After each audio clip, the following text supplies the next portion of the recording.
Er vermisst dich auch, Jess. Mal sehen. Du hast einen Fehler gemacht. Und wenn schon. Wo wir bei Fehlern sind. Ja? Was ist mit Miss? Fahren wir für die Papiere? Willst du den Moment ruinieren? Machst du dich heute etwa nur über mich lustig? Es gibt nicht viel zu sagen. Ohne sie hätte ich das Grand verloren. Du hast mich also ersetzt. Tess kann dich nicht ersetzen. Sie kannte nicht mal den Unterschied zwischen einem Schraubenschlüssel und einem Drehmomentschlüssel. Das glaube ich dir sofort.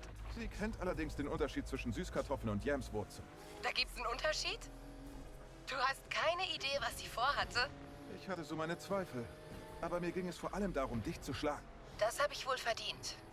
Aber Leute wie Pinks denken immer nur an sich selbst. Kann sein. Aber jeder verdient eine zweite Chance. Eine Gelegenheit, sich zu ändern.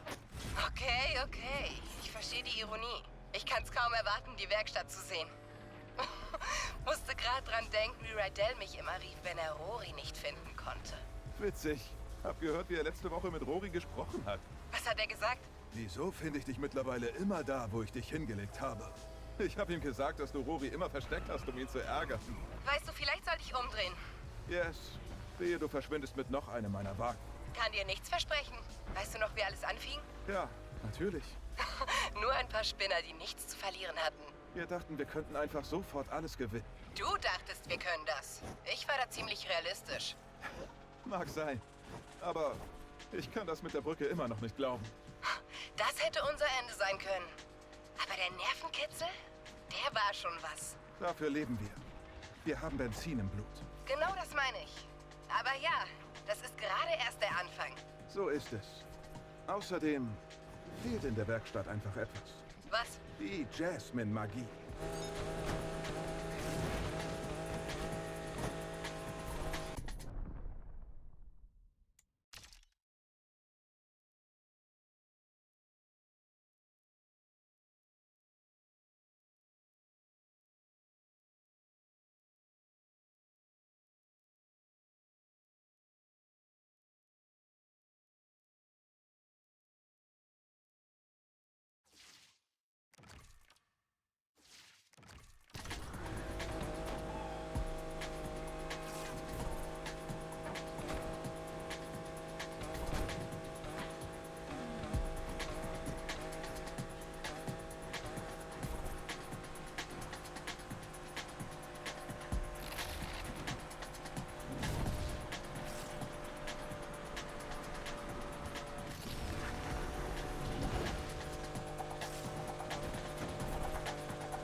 Sieh mal, wer da ist.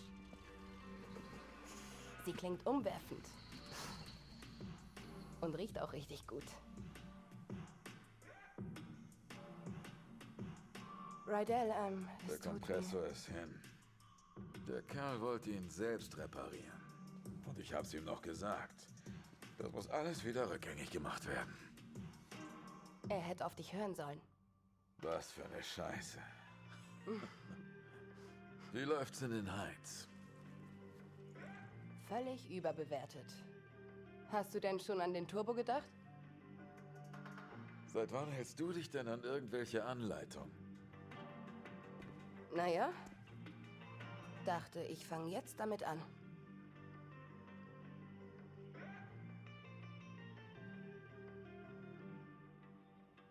Das klingt doch gut.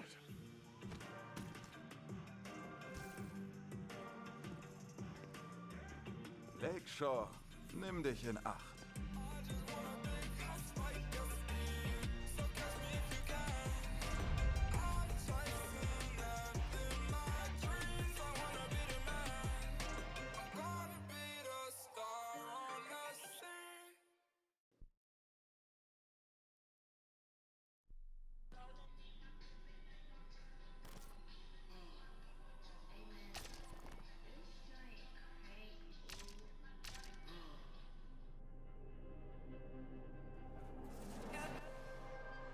Street racing started in the street, right? So it's street. Hip hop is street. When you think about urban wear, which is skateboarding brands, which is called streetwear, it's all from the hood. And it doesn't necessarily mean it has to be a urban metropolitan or like hood. It's just for racing, for hip hop. Oh, as far as the correlation in hip hop, street racing, the big rims and shit like that. Spinners were made to try to cool down exhaust and all of that shit. We took it to hip hop in the early 2000s. All the ballers had spinners on their trucks and all of that shit, 24-inch rims. Even decking your car out. The car culture is really like essentially a street and hip hop culture. Struggle, that's what everyone comes from. So hip hop started from struggle. It was people who would take their parents' records, right? And they knew that in the beginning of this record, it's 10 seconds that the drum is just looping. What they'll do is put that on the Serato turntable, and then they'll loop that 10 seconds, and that should beat. Then they'll take another record, put it on the other side of the turntable, and that gives you your percussions and your hi-hats. And then they just take a microphone and rap. Hip hop was, the foundation is built off sampling initially, like essentially. And that's the whole, that's what we do. So I think everything that goes into it, I think the struggle speaks out the best. And we all know that. It's the struggle. Everybody who wasn't like born with a silver spoon in their mouth, even those born with a silver spoon in their mouth, they always feel a need to show that they're worthy, that they need to show their parents, man, I'm not just no hedge fund baby. Like I got this. I know rich born billionaire who own multi-million-dollar businesses by themselves, and it's not no Trump thing where the dad gave him only a $10 million loan. Like, what the you know what I'm saying? It's like people who do it themselves. And I think that even if you have a silver spoon, just keep going, because if you stop, bro, you can't afford to stop. No one can afford to stop, because if you stop, it's over. And that's the truth. And for lack of better words, in the most simplest terms, if you stop, it's over. We all share the same thing, which is struggle. And for anybody struggling, I just want some words of encouragement. ASAP, meaning always strive and prosper. It's not what you think. It's not as soon as possible. But we took a positive riff on and put a spin on something that meant quickly. But for us, it's everything but fast. It actually has more of a positive perspective. And it was some form of encouragement that promoted prosperity and ambition amongst the young brothers. There's a lot of people where I come from who have a lot of capabilities and different backgrounds, but we never really exercise those tools or anything like that because we so stuck in our situations or trying to live up to a facade that was, put in front of us that we got to live up to and other people's expectations. I think always strive to prosper is just creating your own path for your own destiny, but not going rogue and not giving up. It's always about the encouragement. I think the message for striving is easy. It's because it's so easy to give up. It's so easy to give up. You could give up, you could start doing, you could give up and you could just stay at home or, give up all aspirations. You could give up on life, you could give up on your friends, yourself, your family. I think prosperity is just what we all want in the long end and what we hope for. And that's what we work towards. Because I think this phrase and this crew is supposed to show you that if you strive, you shall prosper. Everybody has some type of support, so I mean, I don't think that it's wise to try to take on everything as an individual by yourself, but you don't necessarily need a crew. It just worked out for me. We formed this brotherhood and this brothership because we don't have that where we from.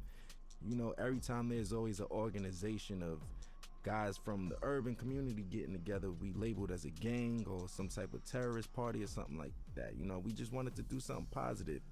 We're not saints, but at the same time, we're not cold-blooded sinners, and it's really all about just getting your dreams out there, man. And I think that I'm an advocate for that. You know, I advocate for that. I think I'm a catalyst for change. I think I'm a catalyst for, you know, striving and prospering and doing it how you want to do it your way, because